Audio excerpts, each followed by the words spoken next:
si Saraingin ini masih harap kesempatan kesehatan kita untuk ngurung di Batang Ruang ini, yaitu dalam rangka melaksanakan Saman Saraingi ke istirahat kita orang Gayo ini. Jadi hari anak-anak kami perlu kita ketahui bahwa Saman Gayo ini hampir rosok dari yang usaha. Cuman kesini ini Saman ini ikam salah jemaah si lain orang Gayo ini kosong, kecuali orang Gayo ini mulai tarik nih. Contohnya orang Aceh, orang kita Aceh, yang belajar dia Saman Gayo. Weh, mabenan bersamaan dohe. Kita lo cocok ya, mabenan bersamaan. Contohnya dia semau bulhu. Ya, mabenan ngidati bersamaan sama Aceh. Sehingga di kami tarik kahe. Kemudian orang-orang kita Jawa nanti belajar. Sebenarnya ika iteliti, ika orang kayu bersama di maru. Contohnya ada saudara kami ajar di kantor bu, orang Aceh, orang Jawa, ngasih bersama, nyanyi ajar di maru. Bu sayang icoh, sayang icoh. Mari kita icoh kemana? Meraru, punya orang kayu meraru. Mari kita icoh mana? Mulai nih, jadi ke orang kayu nih, when tandang gerbongnya bisa mau ide deh. Ya gerbong kiri jemaah sebenarnya.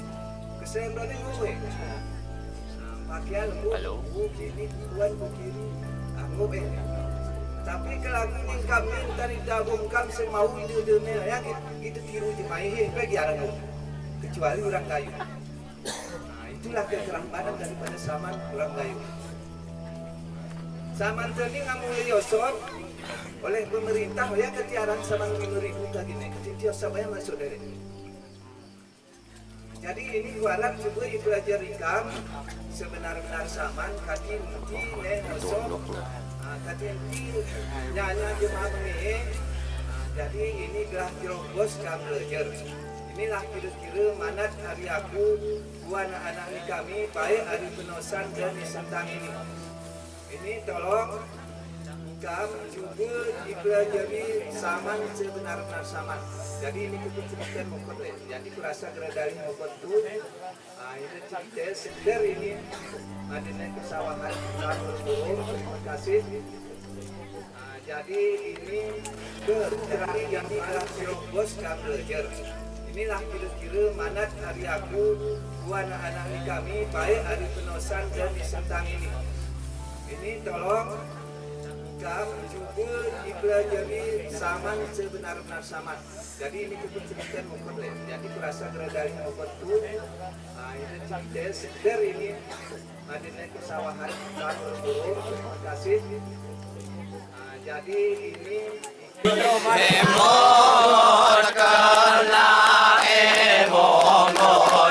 emongot jiwa seniate gedepani bersebuku lehaut kusi emeki